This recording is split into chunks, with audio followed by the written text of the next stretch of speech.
Salam alaikum wa rahmatullah et bienvenue dans cette nouvelle vidéo où nous allons aborder la correction de l'exercice numéro 19 concernant un rappel sur les limites.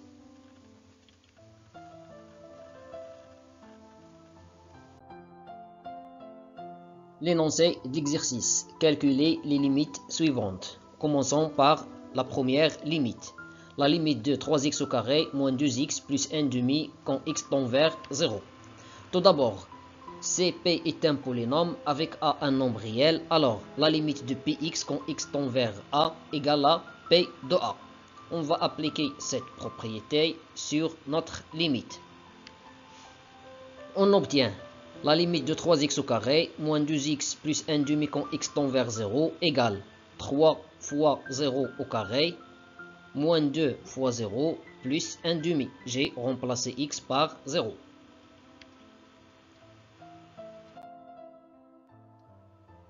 Zéro au carré, c'est 0. Moins 2 fois 0, c'est 0. Aussi, 3 fois 0 égale à 0. Donc, notre limite égale à 0 plus 1 demi, c'est-à-dire égale à 1 demi. De la même manière, calculons la deuxième limite. La limite de 3x au carré, moins 2x plus 1 demi quand x tend vers moins 1. Dans ce cas, on va remplacer x par moins 1. On trouve 3 fois moins 1 tout au carré, moins 2 fois moins 1 plus 1 demi. Moins 1 tout au carré, c'est 1. Moins 2 fois moins 1 égale à plus 2. Et après, j'ajoute 1 demi. 3 fois 1, ça fait 3. Donc, on trouve 3 plus 2 plus 1 demi. L'étape suivante, on va mettre au même dénominateur. C'est le nombre 2. Donc, on obtient 6 sur 2, c'est le nombre 3. Et 4 sur 2, c'est le nombre 2.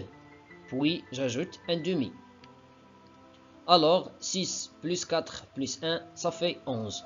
Donc, notre limite, c'est 11 divisé par 2.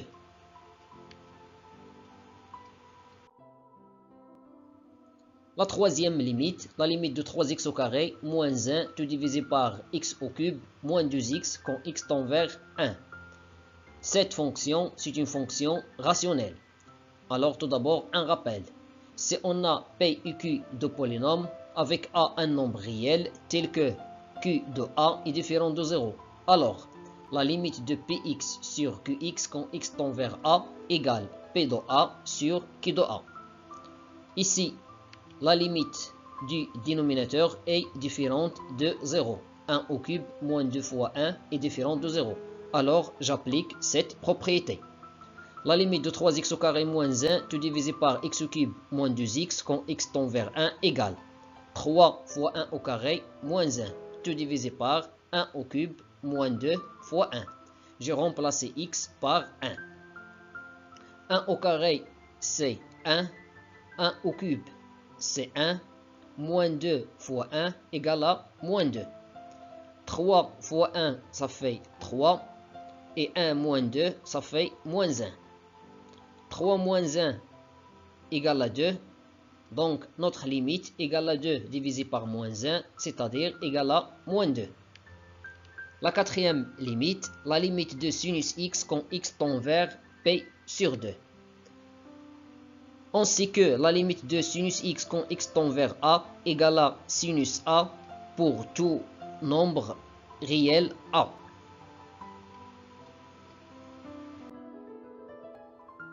Alors, on trouve que la limite de sinus x quand x tend vers P sur 2 égale à sinus P sur 2 égale à 1.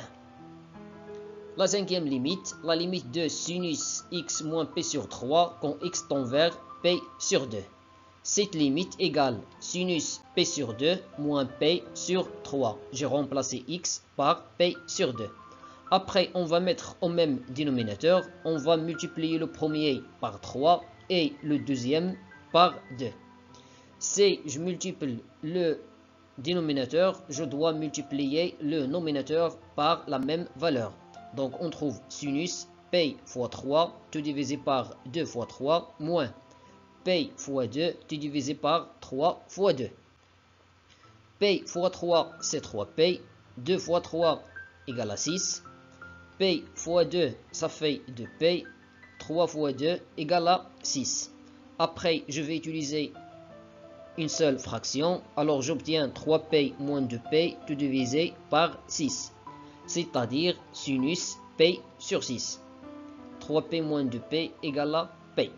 Et on sait que sinus P sur 6 égale à 1,5. Alors, notre limite égale à 1,5.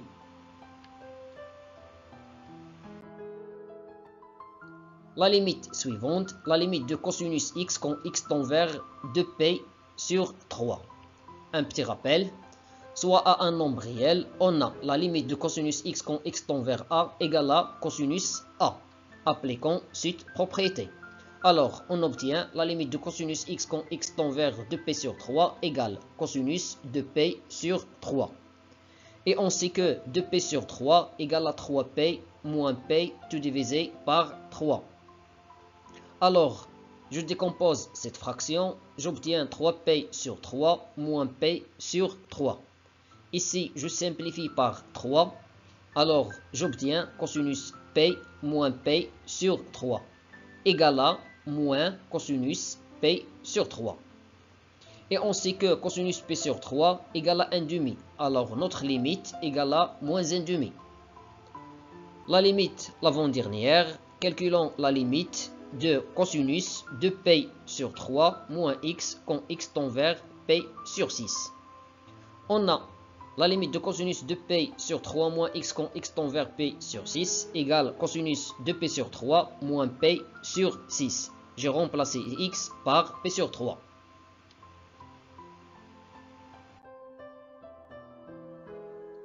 On va mettre au même dénominateur, puisque 6 est un multiple de 3, alors le même dénominateur c'est le nombre 6. Pour cela, on va multiplier le dénominateur ici par 2 et on doit multiplier le nominateur par le même nombre. 2p fois 2 c'est 4p. Après, j'utilise la même fraction ou bien une seule fraction, j'obtiens cosinus de 4p moins p tout divisé par 6. C'est-à-dire cosinus 3p sur 6. On remarque un facteur commun entre le nominateur et le dénominateur, c'est le nombre 3. Alors on va simplifier avec ce nombre, on aura cosinus p sur 2, qui est 0.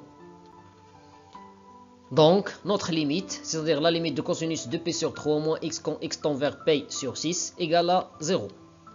La dernière limite, la limite de 1 sur tangente x moins p sur 3 quand x tend vers p sur 6.